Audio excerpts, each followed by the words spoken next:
фраз, черная маска. Эти аэропорты, вокзалы, трассы. Но каждый знает, если баста на сцене, выкладка на 100% для тех, кто ценит. Если даже погаснет звук, сгорят опелы, я лучше сорву связку. Концерт, плевать, где на окраинах или в центре, в маленьком клубе или на серьезной сцене, перед сотней человек или перед 2000.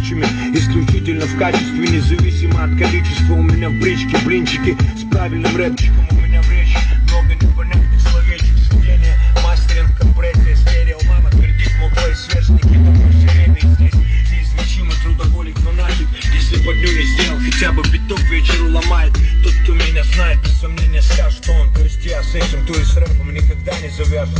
Под гнетом свинцового купола, в центре бесцветного урбана, дорога, которая выбрана, туда, где встретим последний рассвет.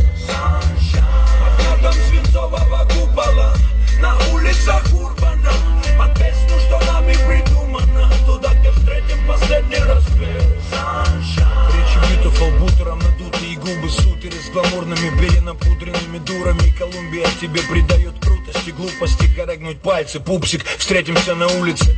Мне говорят, мол, надо завязывать. Я убиваю глаза в PlayStation на большой плазме.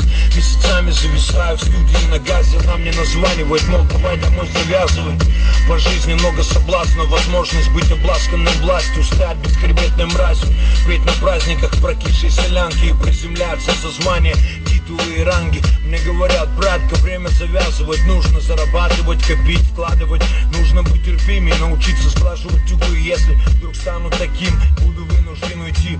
Вон этот завязывал с рэпом дважды, не вышло. Мама верит, что завяжет однажды. Мне 29, и для меня остается важным быть первым и реально первым небодяжами. Мутить степами текстав, совместные песни, независимо от крепости жести. Оставаться вместе, все, что у меня есть, ставить на карту. Знаете, я со всем этим завяжу навряд ли.